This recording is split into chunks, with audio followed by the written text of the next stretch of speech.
Hi friends, இது white pentas. இந்த white pentas வந்து நான் 30 ருபீஸில் வாங்கியிருக்கேன். சின்ன பேக்கெட்டு தான். நம்மக்கிட்ட ஆல்ரெடி ரெட் கலரும் பிங்க் கலரும் இருக்குது. நான் இந்த ஒயிட் கலர் கேன் எடுத்திருக்கேன். அதை கட் பண்ணிவிட்டு உள்ளார ட்ரைனேஜ் ஹோல்ஸ்லாம் போட்டிருக்கேன். இப்போது அந்த ட்ரைனேஜ் ஹோலில் கோகோனட் ஷெல் வச்சுக்கிறேன். கோகோனட் ஷெல் வச்சுட்டு மண் ரொப்பிக்கலாம்.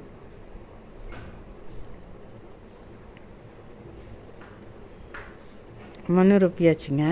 இப்போ பாதி அளவுக்கு நான் மண் போட்டுட்டு அதுக்கப்புறம் இங்கே பேக்கெட்டை ரிமூவ் பண்ணிவிட்டு நம்ம வைக்கிறோம். அதில் இருக்க அந்த களை செடியெல்லாம் பிடுங்கிடலாம்.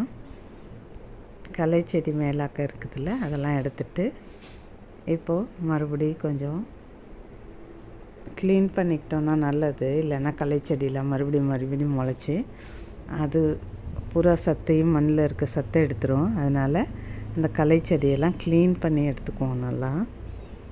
அதில் கொஞ்சம் பாசி கூட பிடிச்சிருக்கேன். அதனால் நான் கொஞ்சம் அதை சுரண்டியே எடுத்துகிட்டு அந்த மண்ணோடு சேர்த்து வாங்க இப்போ வச்சுக்கலாம். க்ளீன் பண்ணியாச்சு. வச்சுட்டு இப்போ சுற்றிலும் மண் போடலாங்க. இது வந்து நான் நர்சரியிலேருந்து வாங்கிட்டு வந்த மண். நம்ம அடியில் போட்டது வந்து நம்ம வீட்டில் ரெடி பண்ண கிச்சன் வேஸ்ட்டும் மண்ணும் கலந்த உரம் மண். சைடில் ஃபுல்லாக ரொப்பிட்டு அது மேல் வரையிலும் ரொப்பிடுவோம். அப்போ தான் செடிக்கு நல்லா வேர் விடுறதுக்கு நிறைய இடம் கிடைக்கும். இது சின்ன பாட்டில் தான் அப்படின்னு நினைக்காதீங்க. அது கேன். அது நல்லா 10 லிட்ரு கேனில் வச்சுருக்கேன். கட் பண்ணிவிட்டு ஆயில் கேன் அது.